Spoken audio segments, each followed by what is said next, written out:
Good afternoon, everybody. All the participants, all the panelists. Uh, Let me start by just acknowledging that uh, we have seen in the last several weeks, last few months, uh, the kinds of epic changes and events in our country that are as profound as anything that I've seen in my lifetime. And I'm now a lot older than planned. I'm going to be 59 soon. Uh, and let me begin by acknowledging that although all of us have been feeling pain, uncertainty, disruption, some folks have been feeling it more than others.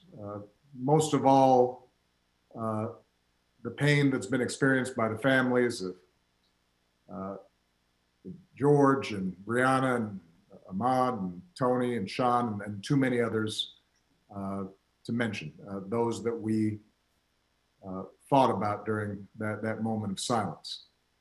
And to those families who've been directly affected by tragedy, please know that Michelle and I and the nation grieve with you, hold you in our prayers. We're committed to the fight of creating a more just nation in memory of your sons and daughters.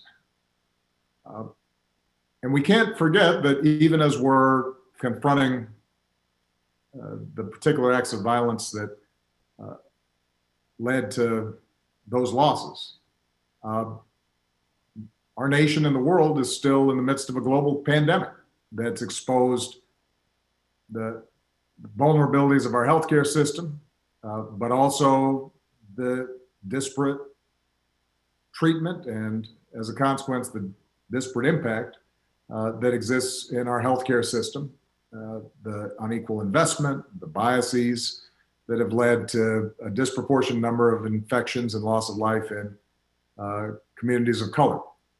So in a lot of ways, what has happened over the last several weeks is challenges and structural problems here in the United States have been thrown into high relief. They're the outcomes not just of the immediate moments in time, but they're the result of a long history of slavery and Jim Crow and redlining and institutionalized racism that too often have been the plague, this original sin of our society. And in some ways, as tragic as these past few weeks have been, as difficult and scary and uncertain as they've been, they've also been an incredible opportunity for people to be awakened to some of these underlying trends. And they offer an opportunity for us to all work together to tackle them, to take them on, to change America and make it live up to its highest ideals. And part of what's made me so hopeful is the fact that so many young people have been galvanized and activated and motivated and mobilized. Because historically, so much of the progress that we've made in our society has been because of young people. Dr. King was a young man when he got involved. Cesar Chavez was a young man. Malcolm X was a young man. The leaders of the feminist movement were young people. Leaders of union movements were young people. The leaders of the environmental movement in this country and the movement to make sure that the LGBT community finally had a voice and was represented were young people. And so when sometimes I feel despair, I just see what's happening with young people all across the country and the talent and the voice and the sophistication that they're displaying. And it makes me feel optimistic. It makes me feel as if, this country is going to get better. Now, I want to speak directly to the young men and women of color in this country who, as Playon just so eloquently described, have witnessed too much violence and too much death. And too often, some of that violence has come from folks who were supposed to be serving and protecting you. I want you to know that you matter. I want you to know that your lives matter, that your dreams matter. And when I go home and I look at the faces of my daughters, Sasha and Malia, and I look at my nephews and nieces, I see limitless potential that deserves to flourish and thrive. And you should be able to learn and make mistakes and live a life of joy without having to worry about what's going to happen when you walk to the store or go for a jog or are driving down the street or looking at some birds in a park. And so I hope that you also feel hopeful, even as you may feel angry, because you have the power to make things better, and you have helped to make the entire country feel as if this is something that's got to change. You've communicated a sense of urgency that is as powerful and as transformative as anything that I've seen in recent years. I want to acknowledge the folks in law enforcement that share the goals of reimagining policing, because there are folks out there who took the oath to serve your communities and your countries, have a tough job, and I know you're just as outraged about the tragedies in recent weeks as are many of the protesters. And so we're grateful for the vast majority of you who protect and serve. I've been heartened to see those in law enforcement who've recognized, let me march along with these protesters. Let me stand side by side and recognize that I want to be part of the solution. And who've shown restraint and volunteered and engaged and listened, because you're a vital part of the conversation. And change is going to require everybody's participation. Now, when I was in office, as was mentioned, I created a task force on 21st century policing in the wake of the tragic killing of Michael Brown. That task force, which included law enforcement and community leaders and activists, was charged to develop a very specific set of recommendations to strengthen public trust and foster better working relationships between law enforcement and communities that they're supposed to protect, even as they're continuing to promote effective crime reduction. And that report showcased a range of solutions and strategies that were proven and that were based on data and research to improve community policing and collect better data and reporting and identify and do something about implicit bias in how police were trained and reforms to use the force that police deploy in ways that increase safety rather than precipitate tragedy. And that report demonstrated something that's critical for us today. Most of the reforms that are needed to prevent the type of violence and injustices that we've seen take place at the local level. Now, reform has to take place in more than 19,000 American municipalities, more than 18,000 local enforcement jurisdictions. And so as activists and everyday citizens raise their voices, we need to be clear about where change is going to happen and how we can bring about that change. It is mayors and county executives that appoint most police chiefs and negotiate collective bargaining agreements with police unions.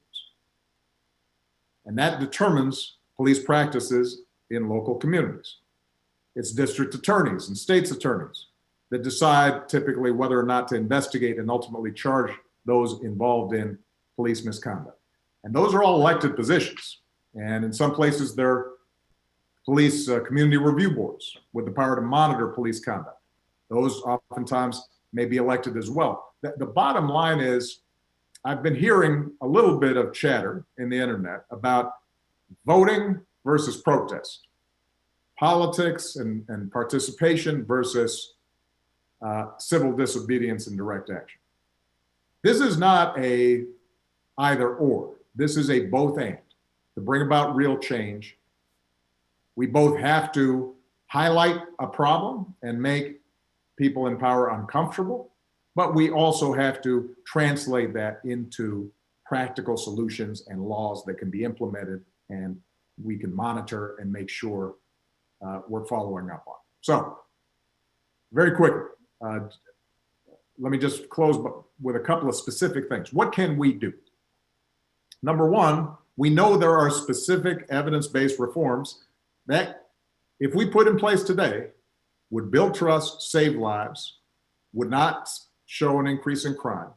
Those are included in the 21st Century Policing Task Force report. You can find it on obama.org. Number two, a lot of mayors and local elected officials read and supported the task force report, but then there wasn't enough follow-through. So today I am urging every mayor in this country to review your use of force policies with members of your community and commit to report on planned reforms.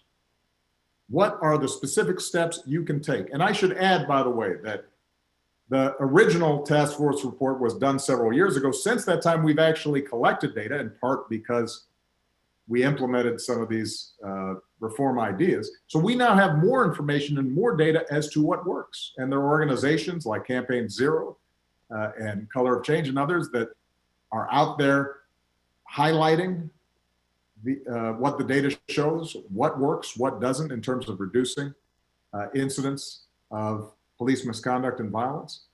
Let's go ahead and start implementing those. So we need mayors, county executives, others who are in positions of power to say, this is a priority. This is a specific response. Number three, every city in this country should be a My Brother's Keeper community, because we have 250 cities, counties, tribal nations who are working to reduce the barriers and expand opportunity for boys and young men of color through programs and policy reforms and public-private partnerships. So go to our website, get working with that, because it can make a difference. And let me just close by saying this. I've heard some people say that you have a pandemic, then you have these protests. This reminds people of the 60s and the chaos and the discord and distrust throughout the country. I have to tell you, although I was very young when you had riots and protests and assassinations and discord back in the 60s, I know enough about that history to say there is something different here. You look at those protests, and that was a far more representative cross-section of America out on the streets, peacefully protesting, and who felt moved to do something because of the injustices that they had seen. That didn't exist back in the 1960s, that kind of broad coalition. The fact that recent surveys have showed that despite some protests having then been marred by the actions of some, a tiny minority that engaged in violence, that despite, as usual, that got a lot of attention, a lot of focus, despite all that, a majority of Americans still think those protests were justified. That wouldn't have existed 30, 40, 50 years ago. There is a change in mindset that's taking place, a greater recognition that we can do better. And that is not as a consequence of speeches by politicians. That's not the result of, spotlights in news articles.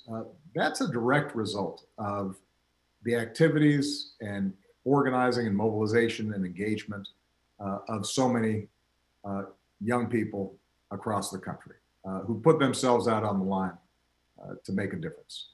And so I just have to say thank you to them and for helping to bring about this moment, and just make sure that we now follow through.